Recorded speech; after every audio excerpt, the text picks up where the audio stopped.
Everyone, what's the crack? I'm currently on my lunch break from work. Sorry for not getting this track guide out sooner. Massive apologies for that. Had a hectic weekend, but let's dive into it. What we're going to do here is we're going to do a full speed lap. Then we're going to, on the second lap, we're going to just break it down corner by corner. So let's go full speed here. And big long straight here. I've gone for a relatively high aero setup. These corners are far apart, but when they happen quick. Keep an eye out for the signs on the left hand side. I actually use the curb down to 4th gear, get it nice and pointed up that straight. Flat out here over this crest. Look for the curbs on the left. Oh sorry, not here. We're flat out through here. The next corner we're looking for the curbs on the left. So curbs on the left. Hard on the brake down to 4th gear, into the corner, embrace the understeer, let it wash out wide down to 3rd, look for the tyres on the right and turn in. Flat out through here, really fast section, even though there are corners, you're flat out. Out to this curb on the left, brake down to 4th, carry lots of speed through this corner, I'll go into more detail on that in a sec. 3rd gear out of here, stay on the throttle for as long as possible. Brake here, I'll show you the exact braking point, it's a difficult one. I misshifted, I'll explain that as well. I could have done better in that corner. 3rd gear, 4th gear, again, we're flat out through here. Look for that Yokohama sign. We're staying in close to that Yokohama sign. Don't wash out wide there, I'll explain that again. Runoff Road on the right is our braking point. I washed out quite wide here. I should really probably have been on the left hand side of the track here. You see me backing off the throttle and it leaves me quite wide here. I think I lost a tenth or two there. Nice and fast up this section. This is the last corner effectively. There's a little kind of a pseudo chicane at the end, but brake at the last Yokohama sign. 4th gear through here, lots of speed down to 3rd. Once you see that digger, absolutely pin it. So I'll go into more detail on that. This is a kind of the pseudo chicane I was talking about. There's a little bit of a right and a left weave, but that was a 1:48.920. So let's go into more detail on that. So here I'm going to stop the video, show you exactly where my braking markers are, stuff like that. So we've got our signs on the right hand side, 150, 100, 50. See my brake coming on here, that's my brake, that's my throttle. Brake comes on, nice and hard, 4th gear, and look for these tyres.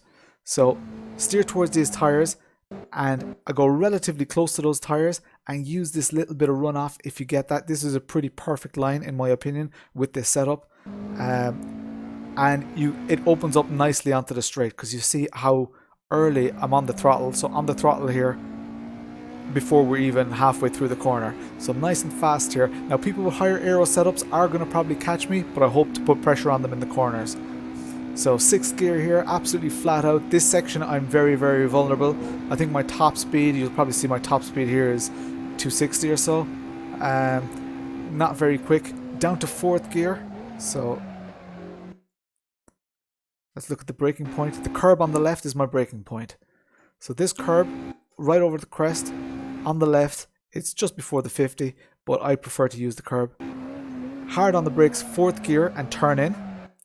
Allow the understeer to wash you wide and down to 3rd gear. You're looking for these tyres all the while and turn in towards those. That's effectively your, it's just before your apex. Your apex is actually just up here because it's a late apex. So you want to look for those tyres and stay pinned to those pretty much. Once you go out wide, you want to be looking for those and come back in because you want to stay on the accelerator for a really long time, because even though there's some kinks in this, it's all pretty much a straight because it's flat out. So here, depending on your setup, a lower aero setup, this is a difficult enough corner. On my higher aero setup, it's pretty good. Go out to this corner, this curb on the left, that's your braking point. Down to 4th gear, now carry lots of speed through here. I could have been in tighter. Down to 3rd gear, this tightens quite a lot. So if you look at our track map in the top left, you can see that it tightens quite aggressively. So you want to make sure that you actually get out quite wide. If you get out wider, you might be able to get a better run. I found this to be the most effective and easy to reproduce line. Now this braking point, look at the curb on the left hand side. As soon as that curb ends, that's your braking point. down to third gear. I misshifted down to second here. What actually happened was and you can see it happen, as I went down to second, the nose pulled in. I lost way too much speed. I should have stayed in third, out a little bit wider, and laid apex this just a little bit better. But got away with it, didn't lose too much time. Flat out here. So as soon as you see the Yokohama sign on the left, so as soon as you're beside that, that's your kind of turn-in point. And you want to look for your apex is pretty much at that Yokohama sign. But once you're at this Yokohama sign, you want to be committed to the corner. So you want to, or if it helps, look for the orange on the back wall here, and as soon as that orange is in your field of view for your on the road in front of you or ahead of the road in front of you, you really want to steer. You look at my steering angle at the bottom of the screen. You can see I'm steering quite aggressively. It's almost 90-degree steering, so that I don't wash wide out here because it's so fast. We're doing over 200 kilometers an hour here. It's so fast. You want to get out as far to this curb as you can. You don't want to get on it. It's pretty violent, and there's a horrible wall up here. Learned that the hard way. Now, there's a runoff road on the right hand side. At the end of that runoff road, that's where you want to brake hard, down to third gear. I could have been in a lot tighter there. It did give me a good run here out of the corner, but again, I think I made a mistake here. That really because right now there's no real strain on the car, right? I'm pretty much straight. I should have followed this line a bit better, and I must try that because I haven't tried that line, but that's almost definitely a quicker line. Stay out here and then turn in late, because what I did, I'm too close to the apex, and you see me backing off the throttle. I'm losing valuable ground here. So people will be inclined to go towards it like this. You can take them on the left hand side here. Get beside them.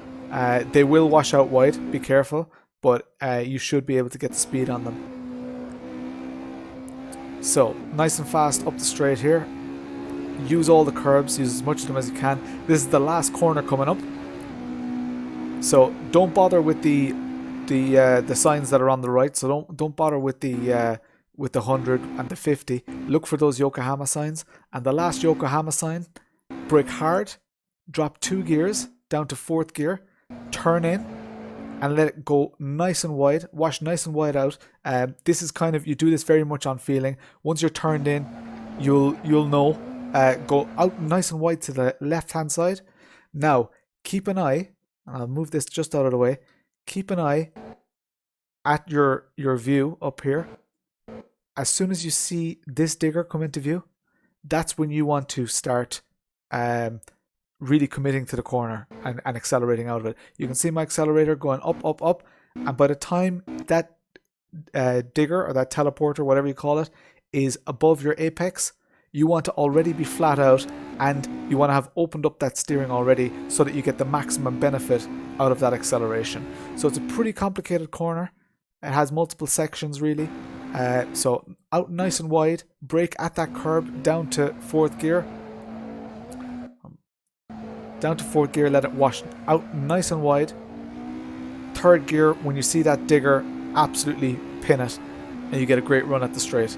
So that's pretty much my track guide. That was a 148.9. There's definitely room for improvement there. What else do I want to say?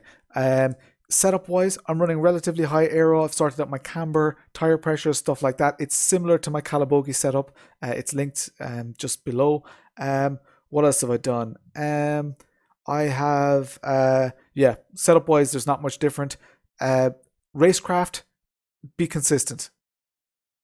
Be consistent. Don't worry about how fast other people are. If someone is getting slipstream on you and you've got a high aero setup, make the line awkward for them. Don't give them the easy option, especially if you're trying to fight them for position. Don't give them the easy option. Make them go around the outside, make them take an unorthodox line. You know that even if you need to slow down a little bit, you've got a bit of aero, so force the mistake from it. If they get past you, they would have gotten past you anyway. But your best hope is put pressure on them in the corners and get them really on that corner exit that I've been stressing. Make sure that on the corner exit you are right up behind them and you get their slipstream, because it doesn't matter how low their aero is. If you have their slipstream, you're taking advantage of all the air that they're braking, and you can get around them most likely. So plenty of revs left in this car. So It should be a really, really good race. Apologies again for the delay with this. And we're racing in a few hours. We're live at 8 o'clock tonight. So I hope you can all join me, and I will chat to you all later.